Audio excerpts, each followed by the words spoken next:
তো হ্যালো বন্ধুরা, তো আবার একটা নতুন ভিডিও নিয়ে চলে আসলাম তোমাদের সামনে। তো এই ভিডিওতে আলোচনা করতে চলেছি ইবিএফসিকে নিয়ে। তো ইবিএফসি একসাথে দুজন বিদেশি ডিফেন্ডারকে সই করাতে চাইছে। তো কোন দুজন বিদেশি ডিফেন্ডারকে সই করাতে চাইছে তো তোমাদেরকে এই ভিডিওতে বলবো। তো ভিডিওটা কিন্তু গুরুত্বপূর্ণ হতে চলেছে, তো পুরো ভিডিও দেখার জন্য কিন্তু অনুরোধ রইল তোমাদের কাছে। আর ভিডিও ভালো লাগলে অবশ্যই একটা লাইক করে চ্যানেলটাকে সাবস্ক্রাইব করে দিও ইবিএফসির সমস্ত রকম আপডেট হওয়ার জন্য। তো প্রথমে যে আপডেটটা দেবো তোমাদেরকে, গুরুত্বপূর্ণ আপডেট, ইবিএফসি একজন প্লেয়ারকে ছেড়ে দিচ্ছে। তো সেই প্লেয়ারটা হলো নিশু কুমার। তো নিশু কুমারকে তো তোমরা সকলেই চেনো।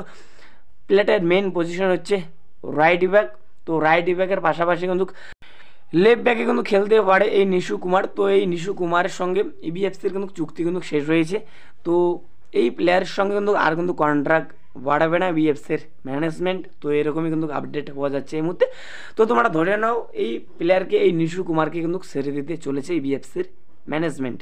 তো তোমরা অবশ্যই ভাই কমেন্ট করে জানাও এই প্লেয়ারকে ছেড়ে দেওয়াটা কি ঠিক হচ্ছে, অবশ্যই ভাই কমেন্ট করে জানাও। তো আমার মতে এই প্লেয়ারকে যদি অল্প টাকা দিয়ে রেখে দিত এবিএফসির ম্যানেজমেন্ট, তাহলে অস্কার ব্রুজনের হাতে আরও একটা কিন্তু অপশান কিন্তু বাড়তো।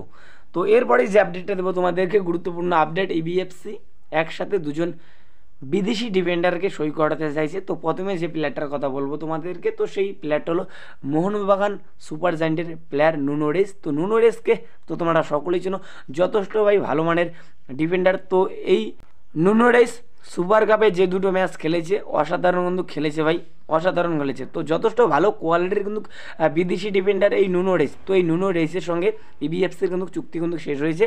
তো নুনো রেস কিন্তু এই মুহূর্তে কিন্তু ফ্রি প্লেয়ার রয়েছে। তো যে কোনো ক্লাব চাইলে কিন্তু এই নুনো রেসকে কিন্তু সই করাতে পারবে ফ্রি প্লেয়ার হিসেবে। তো এই মুহূর্তে যেটা আপডেট পাওয়া যাচ্ছে, তো ইবিএফসির ম্যানেজমেন্ট এই প্লেয়ারকে কিন্তু টার্গেট করেছে দলে নেওয়ার জন্য। তো এখন এটাই দেখার বিষয় এই প্লেয়ারকে শেষ পর্যন্ত দলে নিতে পারে নাকি। তো এখন এটাই দেখার বিষয়।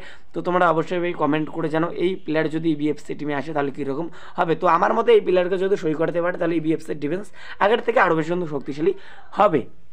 তো এরপরেই যে প্লেয়ারটার কথা বলবো তোমাদেরকে, তো সেই প্লেয়ারটা হলো, তো এই প্লেয়ারটা আগে কিন্তু আইএসএলে কিন্তু খেলেছে, এটিকে মোহনবাগানের হয়ে খেলেছে, ব্যাঙ্গালোর এফসির হয়ে খেলেছে এবং চেন্নাইন এফসির হয়ে কিন্তু খেলেছে আইএসএলে। তো সেই প্লেয়ারটা হলো স্লাক্কো দানজানোভিচ। তো স্লাক্কো দানজানোভিচকে তো তোমরা সকলের জন্য যথেষ্টভাবে ভালো মানের প্লেয়ার এই স্লাক্কো দানজানোভিচ। তো মোহাম্মদ রাশিদ যে ক্লাবের হয়ে এই মরশুমে খেলেছে, তো সেই ক্লাবের হয়ে এই স্লাক্কো দানজানোভিচও কিন্তু খেলেছে। তো সেই ক্লাবের হয়ে যে কটা ম্যাচ খেলেছে স্লাক্কো দানজানোভিচ অসাধারণ কিন্তু খেলেছে। তো এই স্লাক্কো দানজানোভিচকে কিন্তু এবার দলে নিতে চাইছে ইবিএফসির ম্যানেজমেন্ট। তো প্লেয়ারটার সাথে কিন্তু কথাবার্তা কিন্তু শুরু করে দিয়েছে ইবিএফসির ম্যানেজমেন্ট। তো কোচ অস্কার ব্রুজনও চাইছে এই প্লেয়ারকে সই করাতে।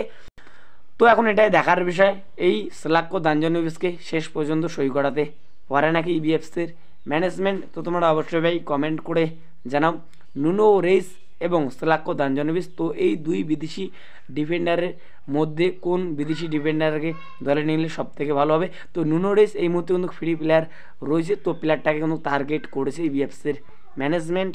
তো এরকমই কিন্তু আপডেট পাওয়া যাচ্ছে এই মুহূর্তে। তো এই ভিডিওতে তোমাদেরকে এতটুকুই বলা ছিল। তো যদি ভিডিওটা ভালো লাগে অবশ্যই একটা লাইক করে চ্যানেলটাকে সাবস্ক্রাইব করে দিও ইবিএফসির সমস্ত রকম আপডেট পাওয়ার জন্য। তো দেখা হচ্ছে পরবর্তী ভিডিওতে।